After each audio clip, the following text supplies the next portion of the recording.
Et bonjour à tous, mon nom est François Letarte, bienvenue sur ma chaîne JDR D30, une chaîne consacrée aux jeux de rôle sur table.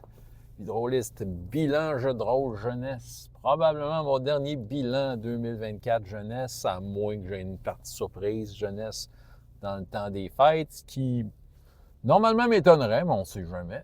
Fait que dans le fond, Chroniques oubliées, Fantasy, donc on est Casavant, jeudi midi, mon groupe de party. Écoute, c'est sûr que le temps des fêtes était dans l'air. Et, eux autres sont de party, mais ils sont pas toujours attentifs. C'est pas une game dans laquelle il s'est passé grand-chose. Mais bon, ils sont contents d'être heureux, ils sont là. Puis, il y a eu, c'est sûr, on a commencé la séance avec un peu de comptabilité. Ça commence plus à sortir le côté comptable dans le style, il y a des montées de niveau, tout ça.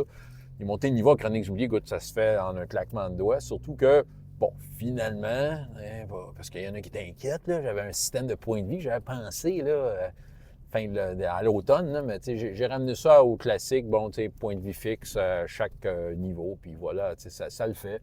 C'est juste une question de gestion que j'ai gardé ça de même, finalement. Je suis quand même toujours d'accord avec mon idée que j'avais sortie, mais c'est ça. Mais je pense qu'une question de gestion, je l'ai gardée telle quelle, puis voilà, tout le monde est content. Écoute, il y a une joueuse, ma plus haut niveau, là, ever, là, tu sais, de Chroniques oubliées, elle est rendue niveau 13, elle est tombée niveau 13 aujourd'hui. Puis là, moi, c'est sûr qu'à partir du 10e niveau, là, et au-delà du 10e, en fait, c'est que là, je fais rouler les points de vie. OK? Mais ce que je fais ça ressemble à ma technique que je faisais. Tu roules un certain nombre de dés égal à ton niveau et tu rajoutes ton bonus de constitution par niveau. Oui, il y en a qui m'applaudissent. Yeah! Sinon, on n'a pas de gagne de super-héros. Correct, là, gars, ça fait des heureux, tant mieux pour vous. Mais c'est ça, fait que, elle, le hasard lui a souri parce que, écoute, elle a monté comme genre de 20 points de vie ce niveau-là. Elle a roulé juste des bons jets. Là. Fait que, tu sais, genre qu'elle est à 117 maximum points de vie, là, elle capote. Mais il faut dire qu'elle a commencé la game avec juste 26. Elle s'est fait ramasser. Ce qui fait que, tu sais, à quelque part, je suis content pour elle, je suis content pour la campagne, comme de quoi que j'ai fait un rappel comme de quoi qu'elle pouvait être en danger encore. Tu sais, il y avait encore une possibilité qu'elle se fasse ramasser. Et que si ses petits amis qui ont vraiment moins de points de vie qu'elle sont en danger, c'est pas mal sa job d'être en avant et de les défendre. Oui, c'est la toffe du groupe, là, tu sais. Et écoute, c'est sûr qu'elle, si jamais elle meurt, elle voit une mort glorieuse. Clairement, c'est ça. Elle, le coup de dague d'un kobold, là, je pense pas que c'est ça qui va y arriver. Ça va être. Elle va se faire ramasser par un dragon, le schlack, si ça l'a fini pour elle un jour.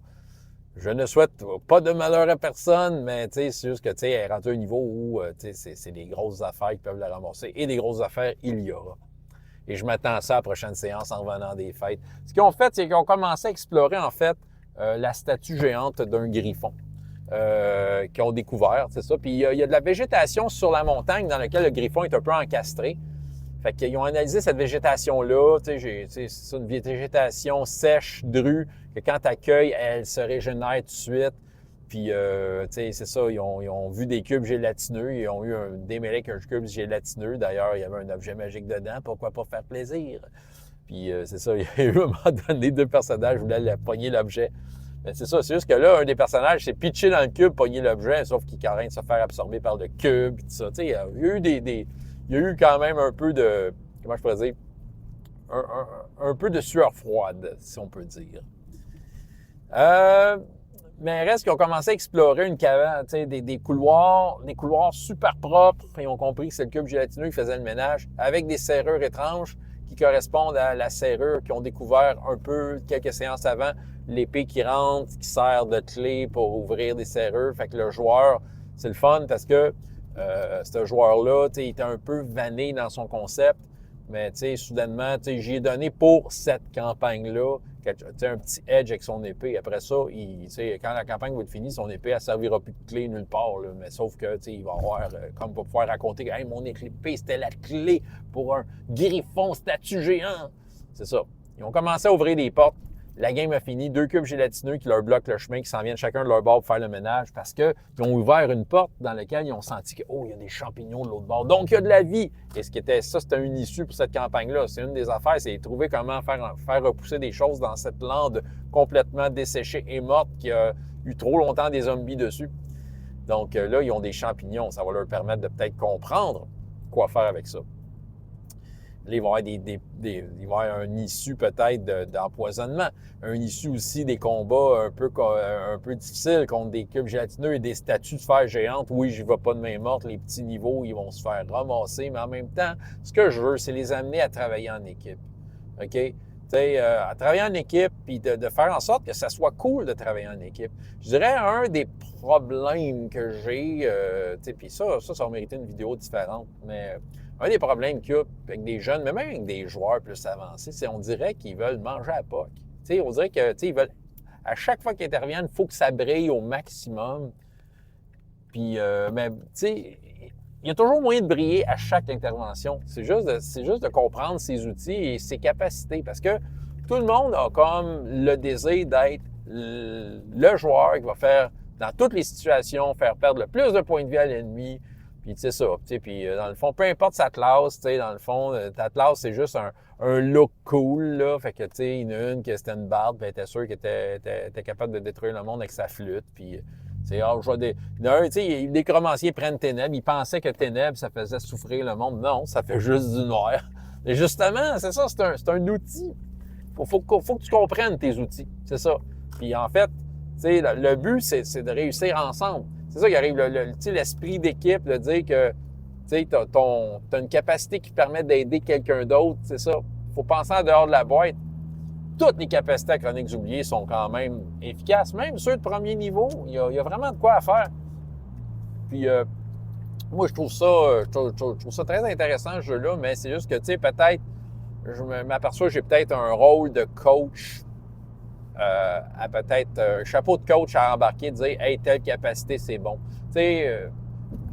Parce que, on dirait que des fois, en tant que meneur de jeu, je l'embarque dans mon autre vidéo. Je vais me répéter dans l'autre vidéo que je vais faire de ça. Mais quand tu es meneur de jeu, des fois, tu n'oses pas dire au personnage quoi faire. Parce que c'est pas ta job. C'est leur job de décider ce qu'ils font avec leur personnage. Sauf que je trouve que ça prend aussi un juste milieu. Il faut que tu conseilles les personnages. Surtout quand c'est des débutants. Puis dans ce cas-ci, surtout quand c'est du monde qui voit leur feuille une fois semaine. Puis que dans une game de 45 minutes, ils ont peut-être eu le temps de faire 2-3 affaires. Là, fait qu'ils ne se souviennent pas de tout ce qu'ils ont. Il y en a que oui, d'autres que non, mais je pense que tu peux être un bon coach et leur dire tu peux essayer ça si tu veux. C'est ça, c'est le si tu veux qui est très important. Mais c'est comme un peu leur montrer comment jouer leur personnage. Je sais qu'on des fois on n'ose pas, mais c'est ça. Avec eux autres, je pense que je vais le faire, puis c'est ça. On s'entend, c'est une gang qui est très, très de bonne humeur, très proactive, très soudés, unis. C'est tout du monde qui sont dans la même classe présentement là, à l'école. Fait que, tu sais, ils se voient toute la journée, puis là, ils se retrouvent au jeu de rôle ensemble. Tu sais, il y a une petite célébration là-dedans. Bref, c'est mon dernier bilan de 2024, comme j'ai dit, je pense. Bilan très positif. Tu sais, je sens que je fais plaisir. OK? Je sens que j'y arrive avec les moyens limités qu'on me donne. Je sens que j'arrive à faire vivre des affaires, que tout le monde a sa petite aventure, que tout le monde... J'arrive où j'essaie. C'est sûr que la réception des joueurs est différente d'un de l'autre, mais j'essaie de les faire sentir spéciaux, tous et chacun. Dire que quand leur moment arrive, j'essaie de le faire ressortir et dire « OK, là, ton moment est arrivé. Là, c'est cool là. Ouais. C'est ça que j'avais à raconter. François Letarte, JDR des 30, et jusqu'à la prochaine fois. Ayez autant de plaisir dans la vie que dans les jeux. Au revoir.